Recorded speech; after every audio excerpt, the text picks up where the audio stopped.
Salam sejahtera, terima kasih kerana bersama dengan saya di Nazilin Unity Channel. Anwar Ibrahim sudah bagi tahu dia tidak akan ambil gaji sehingga waktu di mana ekonomi Malaysia sudah mengukuh dan pulih semula. Bahkan lebih hebat lagi, tak lama lagi Anwar Ibrahim akan umumkan sistem gaji untuk para penjawat awam yang baru. Namun yang lebih mengejutkan kita ialah gaji Perdana Menteri yang diperoleh Anwar Ibrahim adalah lebih rendah dari 6 Menteri Besar, Ketua Menteri yang ada di Malaysia. Saya ingin kongsikan kepada anda, siapakah Menteri Besar dan Ketua Menteri yang mempunyai gaji lebih tinggi daripada Anwar Ibrahim ini. Gaji Ketua Eksekutif di Sarawak, Sabah, Terengganu dan Pahang adalah sekurang-kurangnya RM30,000 sebulan. Lebih tinggi berbanding gaji yang diterima oleh Perdana Menteri, iaitu RM22,826. Rupa-rupanya gaji yang layak diterima oleh Datuk Seri Anwar Ibrahim ialah sebanyak RM22,826. Itu sebabnya kata Anwar Ibrahim, sepatutnya gaji Perdana Menteri ini cukup makan untuk seorang Perdana Menteri. Tak perlu sakau, tak perlu makan rasuah, tak perlu nak minta dari sini, curi sana, curi sini, tak perlu buat projek ini, projek itu untuk cukup makan. Kata Anwar Ibrahim, cukup untuk beliau. Bahkan ini belum masuk allowance lagi yang boleh diterima oleh seorang Perdana Menteri ataupun penjawat awam.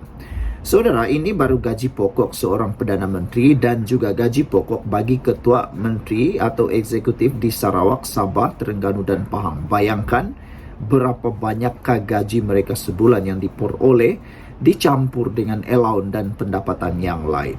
Itulah kata Anwar Ibrahim. Dia pun hairan kenapa ada pemimpin yang masih sakau sini, sakau sana. Masih tak cukupkah gaji yang diterima, sedangkan gaji itu sudah banyak. Mereka ni bukannya makan tiap-tiap hari di kedai makan pun kan? Netizen kata, adakah pernah nampak Perdana Menteri, Ketua Menteri, Menteri Besar ataupun siapa-siapa antara yang disebut ini makan di restoran mereka bayar? Jarang juga kita nampak kan?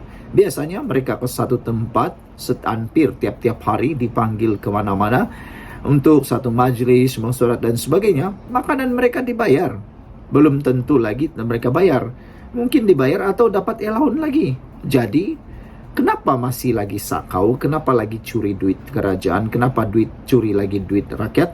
Dan lebih teruk lagi tak bayar cukai. Itu paling bikin menyakitkan hati. Orang-orang lain bilis-bilis, rakyat biasa dipaksa bayar gaji, dipaksa bayar cukai. Tapi ada yang tak bayar cukai. Itu yang bikin panas. Sebagai Ketua Eksekutif Negara, jawatan Perdana Menteri adalah posisi politik yang paling diidam-idamkan dan sejajar dengan itu, dipercayai mendapat imbuhan paling lumayan. Keputusan Perdana Menteri Anwar Ibrahim untuk tidak mengambil gaji juga menguatkan persepsi ini. Namun, semakan oleh Kini News Lab terhadap data imbuhan untuk eksekutif tertinggi Kerajaan Persekutuan dan Negeri menunjukkan sebaliknya.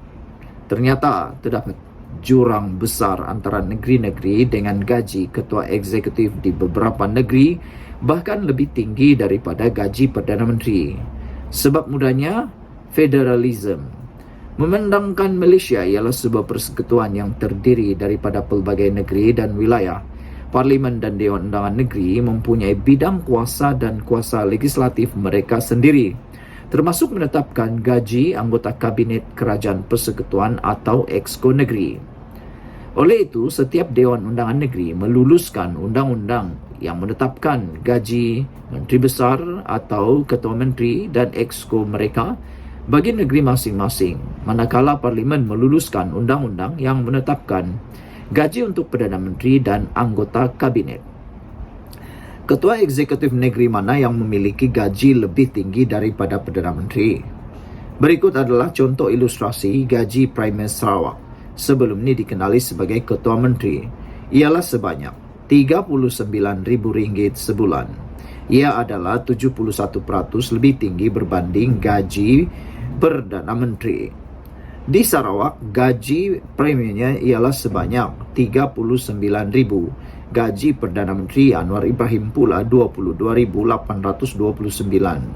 Di Sabah, gaji Ketua Menteri ialah 33,033 ringgit atau 45% lebih tinggi daripada Perdana Menteri Anwar Ibrahim.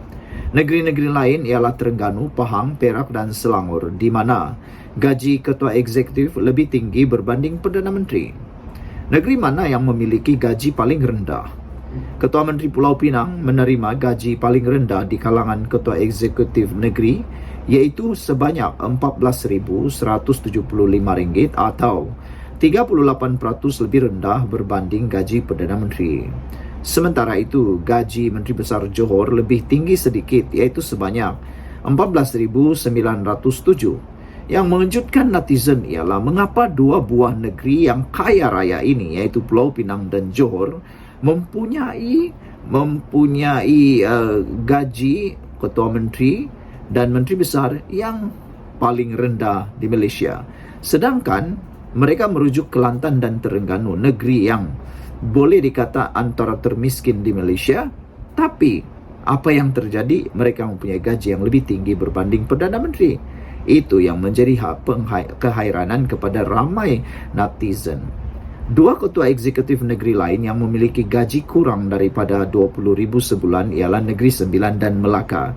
Dua-dua negeri ini juga adalah negeri yang boleh dikatakan maju dan kaya. Ahli ekonomi Lian Hoi Hoi berkata, eksekutif tertinggi kerajaan di sesetengah negeri memperoleh gaji lebih tinggi kerana telah melakukan semakan, manakala negeri-negeri lain tidak melakukan semakan untuk tempoh yang lama. Memandangkan wakil rakyat mengundi rang undang-undang berhubung gaji mereka sendiri, biasanya terdapat sokongan bipartisan bagi semakan gaji dengan wakil rakyat pembangkang juga mahu mendapat gaji lebih, kata Profesor Universiti Sains Malaysia itu. Pensyarah USM itu juga mengatakan tidak wajar untuk membandingkan Ketua Eksekutif Sabah dan Sarawak dengan negeri-negeri semenanjung kerana status yang berbeza bagi wilayah Borneo itu. Ini kerana Malaysia ditubuhkan menerusi perjanjian antara Sarawak dan Sabah pada masa itu dikenali sebagai Borneo Utara, Singapura dan Melaya yang terdiri daripada negeri-negeri semenanjung Malaysia hari ini. Adakah gaji bulanan sahaja pendapatan mereka? Jawapannya ialah tidak. Selain daripada gaji yang disebutkan di atas, mereka juga layak menerima allowance bulanan sebagai ahli parlimen atau anggota Dewan Undangan Negeri serta allowance lain, seperti allowance perjalanan dan hiburan.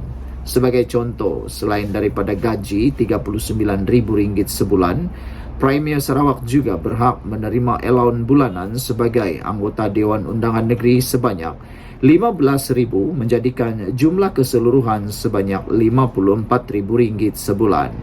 Selain gaji dan allowance bulanan sebagai anggota Dewan Undangan Negeri yang disebutkan di atas, Premier juga berhak menerima pelbagai allowance lain seperti allowance perjalanan, hiburan dan mesyuarat. Berapa banyak kami tidak tahu. Maklumat tersebut tidak didedahkan kepada umum. Beberapa negeri lain lebih telus dan menerbitkan maklumat ini.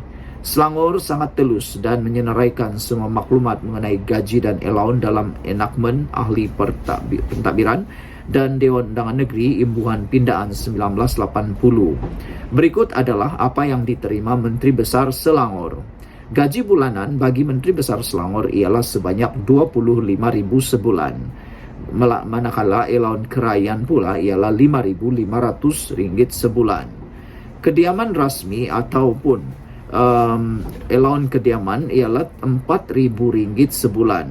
Allowance tahunan perabot dan perhiasan rumah RM5,000 setahun. Allowance khas perayaan utama RM50,000 setahun sekali. Allowance makan dan penginapan bertugas di luar bayar dan tebus lebih daripada 32 km dari pejabat. Bekalan air, elektrik, bil telefon percuma. Rawatan perubatan ditanggung termasuk keluarga. Pemberian pelantikan RM10,000 sekali. Allowance sebagai pengerusi Majlis Mesyuarat Kerajaan RM6,500 sebulan. Pembantu rumah mendapat RM3,000 sebulan atau percuma pembantu rumah termasuk tukang kebun. Allowance hidup semasa bertugas di luar pejabat lebih daripada 32 km ialah RM100 sehari, RM250 jika di luar negeri selain wilayah persekutuan, RM400 jika di luar negara. Selain daripada itu, mereka juga menikmati allowance pakaian rasmi istiadat dan pakaian panas RM6,500 setiap 3 tahun dan allowance pakaian rasmi RM2,500 setiap tahun. Mereka juga disediakan kereta rasmi dan pemandu dan kos minyak percuma, cukai kereta dan lesen senjata api juga percuma. Kemudahan cuti tambang 2 tiket kelas pertama suami isteri dan 3 tiket kelas ekonomi anak-anak dan seorang pegawai pembantu atau bersamaan wang tunai RM150,000 dan RM50 untuk perbelanjaan penginapan dan lain-lain. Selain gaji yang di atas, beliau juga berhak menerima allowance bulanan sebagai adun sebanyak RM11,250. Sebagai ahli exco kerajaan negeri, mereka juga mungkin dilantik secara automatik dalam syarikat berkaitan kerajaan GLC dan layak menerima allowance juga. Bagaimana jika dibandingkan dengan purata pendapatan rakyat biasa? Mungkin tidak adil untuk membanding gaji eksekutif negeri secara langsung dengan gaji median nasional, kerana saiz ekonomi setiap negeri berbeza. Oleh itu, salah satu kaedahnya adalah dengan membandingkan pendapatan ketua eksekutif negeri dengan pendapatan median negeri tersebut. Saudara-saudara sekalian, itu adalah satu yang paling menarik untuk kita semua. Di Sarawak, gaji untuk premier ialah RM39,000 sebulan, 19,5 kali dari gaji median Sarawak sebanyak RM2,000 pada suku ketiga tahun 2023. Sekiranya allowance bulanan sebagai adun turut dimasukkan, jumlah gaji premier ialah sebanyak RM54,000 atau 27 kali ganda gaji, 27 kali gaji daripada gaji median negeri. Sebagai perbandingan, gaji Perdana Menteri hanya 8.8 kali daripada gaji median nasional, manakala di Pulau Pinang ialah 5.4 kali ganda yang terendah antara semua. Apabila mengambil kira wakil rakyat yang dipilih, gaji Perdana Menteri meningkat kepada 14.9 kali ganda daripada gaji median nasional, manakala gaji Ketua Menteri Pulau Pinang masih yang terendah iaitu hanya 9.6 kali ganda daripada gaji median negeri. Perlu diingatkan bahawa jika allowance lain seperti allowance perjalanan, hiburan dan mesyuarat dimasukkan, nisbah gaji median kepada gaji ketua eksekutif akan menjadi lebih tinggi. Adakah gaji mereka ada kaitan dengan ekonomi negeri? Tidak juga. Data menunjukkan tiada hubung kait secara langsung antara prestasi ekonomi negeri dan gaji ketua eksekutif negeri. Mari kita ilustrasikan ini menggunakan KDNK per kapita yang merupakan ukuran prestasi ekonomi dibahagi dengan jumlah penduduk di negeri itu. Sebagai contoh, KDNK per kapita untuk Kelantan pada tahun 2023 adalah yang terendah di Malaysia, iaitu RM16,836, manakala gaji menteri besar di negeri itu ialah sebanyak RM20,000. Ini bermakna gaji menteri besar adalah 119% daripada KDNK per kapita negeri, menunjukkan jurang besar antara gaji menteri besar dan prestasi ekonomi negeri di Malaysia. Sekian untuk kali ini, jangan lupa tinggalkan komen anda, sila tekan butang subscribe dan kita jumpa lagi. Bye-bye.